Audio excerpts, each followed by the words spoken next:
Hey there, you, me, and DC fans, and welcome if you are new. I am the stepson of Krypton, coming to you today with Absolute Green Lantern, issue number 4. Things are getting good in the Green Lantern universe. I don't want to waste any time. Let's go ahead and get on into the issue.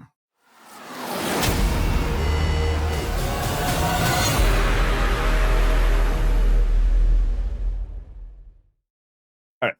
So, if we remember at the end of the last issue, they had come up with a plan. They realized that gold is able to penetrate these green barriers that Abin Sur is putting down. So they come up with a plan. They're going to make some gold bullets.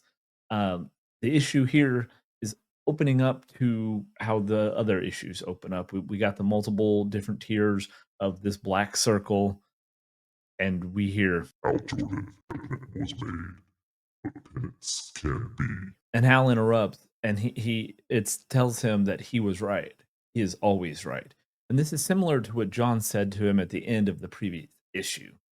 So we go back, we see the normal black circle that we're used to seeing, but now things start to go red. And inside the circle, we see a black star. Now, for those of you who may not know, there is a limited series called Green Lantern Black Stars, where Hal Jordan joins the Black Stars with the goal of bringing Earth under their control. We then go back to the scene outside the diner where Joe is still telling Hal that, basically he needs to get his shit together and control that black hand of his. All the while, he's telling Joe to get out of there while she still can. But Joe is insistent on fixing things and says, "Look at what you did." Black Hand doesn't seem to take that too well because we see the dialogue going black and his eyes going black, saying, "What I did." Then we go to this wide shot and we see this massive black hand going after Joe. And of course, she makes one of the standard Green Lantern bubbles, and the hand just smashes her right into the ground. And again, the question's repeated, "What I did?"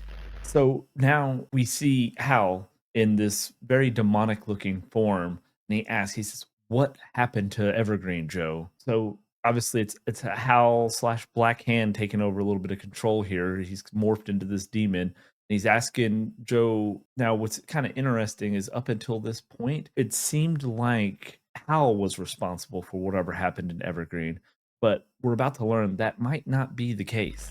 So we flash back in time a little bit back to the diner where Todd and Joe are talking, and they're talking about all the people. And if you remember from the previous issue, they had said they thought all of these people were sheltered in their homes. They weren't going out and stockpiling on toilet paper and things like that. And now they realize that they're just gone. We see Hal, and he comes out holding the gun.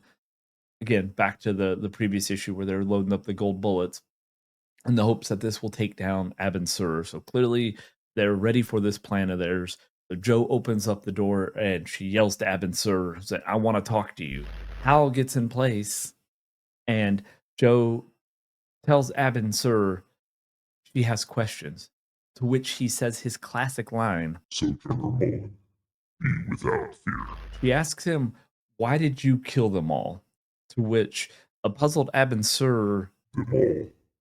I do not have understanding." And all the while, Hal's gearing up to take his shot. So Abin Sur, in the longest conversation so far that he has held to date that we've seen, says, "Existence ended for Jason Simmons as an accident of the barrier and his relative speed."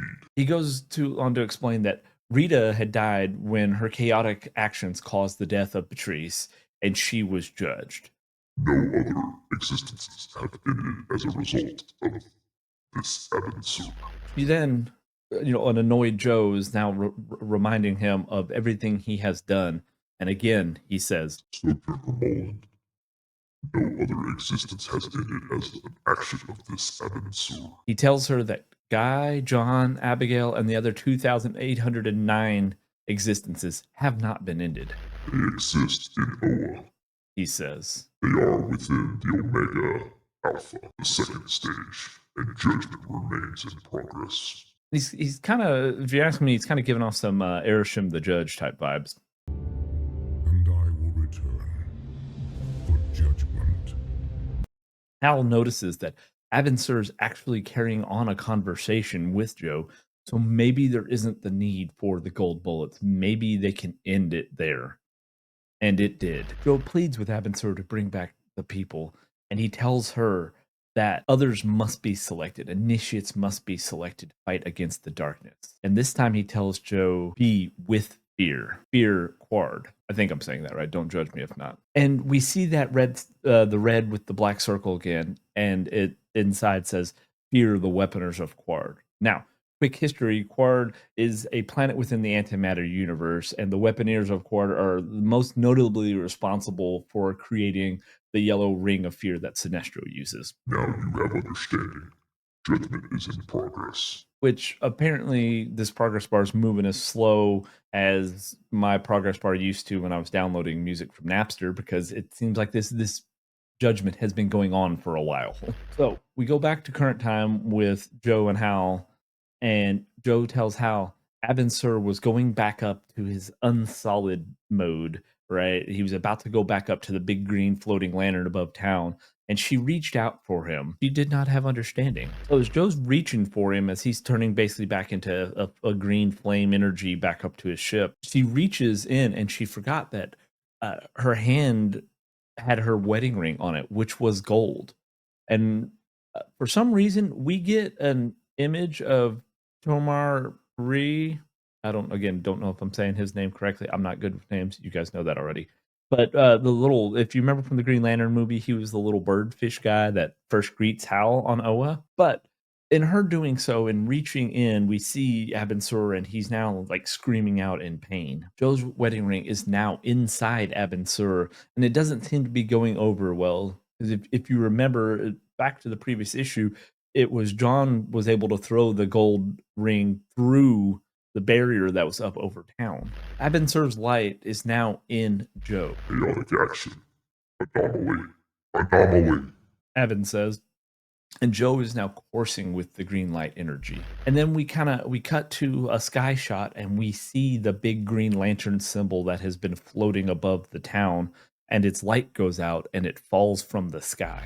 And a massive explosion happens. It almost looks like a nuclear effect, and green light goes everywhere. We then cut to an aerial shot of town, and we get an idea of just how big that lantern was, as basically the entire town looks crushed. And we hear there's already a team working to find survivors, which they say they have found one, and we see a helicopter circling the area. We then see a lady looking at a data pad, and she's giving information about what has happened to some other person that's out of frame that's sitting in the helicopter, and they don't seem too pleased. So we see this man, not his face, but we see the man, and he's talking to the assistant, and he's discussing the incident, but he makes mention about possibly seeing the fingerprints of Lazarus, which apparently he won't. Now, for those of you who are following along with our Absolute Superman series, Lazarus Corp obviously controls or has their hand in most of everything going on in that issue. But this is the first time it seems like maybe these places are connected, right? He then also says they have their own gateway city there, which, again, another reference to the Absolute Wonder Woman series, where all of that is taking place currently in Gateway City. So we're finally getting some hints that maybe all of these characters are on the same Earth, and I'm here for it. So the issue ends. We finally get to see the face of the man walking with his assistant and two other gentlemen after leaving the helicopter, and it is the face of Hector Hammond. And that is where we leave this issue, guys. All right. I thought it's getting good. We're getting more and more of the story, and it just feels like just as we kind of think that maybe we know what's going on and what caused this, we're learning that it's something completely different, because they've been kind of leading up to us thinking that it was Hal and with Black Hand and maybe the Black Lantern Corps, and now we got the Black Star coming into this. That was what was the issue, but now it looks like, well, Joe's kind of responsible, and maybe she's taken on the Green Lantern light from Abensur. We don't know yet. Definitely getting good. Let me know down in the comments, how do you feel about the Absolute Green Lantern series thus far? Are you excited to see the Black Hand and the Black Stars come into it? And if you have made it with me this far, please consider giving the video a like, subscribing to the channel, leaving some comments below. It definitely helps us get these comics out to a wider audience because just standard comic books YouTube doesn't seem to like recommending those videos. So that is going to do it for us on this episode of You, Me, and DC. Until next time, guys, we'll see you then.